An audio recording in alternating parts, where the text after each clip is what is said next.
कधी कधी छोटे छोटे मुवमेंटसुद्धा मनाला एकदम प्रसन्न करून जातात। आज संध्याकाळचं वातावरण एकदम मनाला शांत वाटणारं होतं। गार वारा, काळेभोर आभाळ आणि पावसाची चाहूल।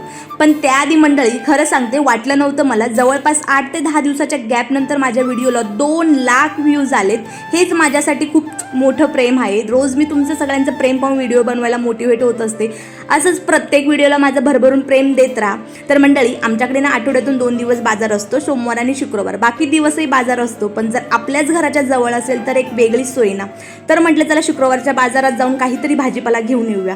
आज शेठसुद्धा कामावरून लवकर आले होते, मग आम्ही तिघं, बाळ, मी आणि शेठ आम्ही निघालो भाजी आणायला। सध्या पावसाळा सुरू होणार आहे, म्हणून म्हटलं चला जास्तीचेच कांदे आणि थोडेफार बटाटे घेऊन टाकू, कारण घरात कांदा बटाटा जरी असेल ना तरी काही पटकन बनवता येतं। आणि खरं सांगायचं तर बाळ झाल्यापासून आधीपेक्षा जास्त प्लॅनिंग करून ठेवायला लागतं, म्हणजे ऐनवेळीनं धावपळ व्हायला नको। छोट्या छोट्या गोष्टी आधीच तयार ठेवाव्या लागतात। तिथे गेल्यावर वातावरण अजूनच सुंदर वाटत होतं। थंड हवा, बाजाराची गर्दी आणि काळेभोर ढग। त्या ताईंनी पण इतक्या प्रेमाने सांगितलं ना, तुम्हाला हवे तसे गोणीतून कांदे निवडा। त्या थंड हवेत आजूबाजूचा बाजार आणि छोटे छोटे मुवमेंट मनाला एकदम प्रसन्न करून गेले। आणि खरं सांगायचं तर नवरासोबत असेल ना, मार्केट करायला अजून मजा येते। अगदी गावासारखं वाटत होतं। एकदम सिम्पल मुवमेंट पण फॉरएव्हर फेवरेट।